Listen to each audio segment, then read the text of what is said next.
أعوذ بالله من الشيطان الرجيم بسم الله الرحمن الرحيم. زه خو اول ټولو نه مخکې ستاسو شکریه ده تاسو راغلئ پي ټي آی د یو سر د فخر نه بلند بیا زه دلته په 22 کې تغبې ګل لاندې ولاړ یم او الحمدلله د پي ټي آی ښه کارکنان چې کوم دی دا راوتي دي او په الیکشن کې بھرپور حصہ اخلي که هغه د تغبې چې کوم اوسېدونکي ذاتي خلک دي که د یو ځای نه بل ځای نه راغلي خلک دي خو الحمدلله جدید عمران خان سره جدوجہد کې شامل دي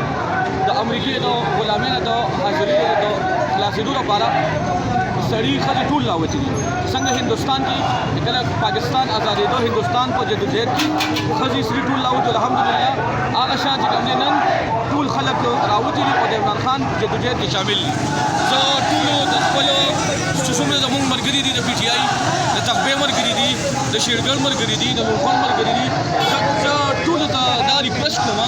چې تاسو هم راوځئ خپل ملګري روباسئ خپل کور والا روباسئ خپل زنانه ټول روباسئ واړو ټول روباسئ چې په الیکشن کې حصه والي ځکه چې دا زموږ د خان صاحب یو جدوجہد دی د ازادۍ یو تحریک دی چې دا چې کوم دی مخ پر وړاندې راشي او خلک چې کوم دی د دې نه څه شي متاثر شي خلک د دې نه مخکې لاړ شي زه یو بیا د دې میډیا شکریه ادا کوم چې زموږ د پي ټي آی لپاره دومره ټایم راکړو او خصوصي شکریه تغبې نیوز والا تاسو موږ دونه وخت راکړو بل کمپین په خپل شروع دي کیمپ روان دي زه بیا د خپل پي ټي آی ورکر او چې څومره دی دا راشه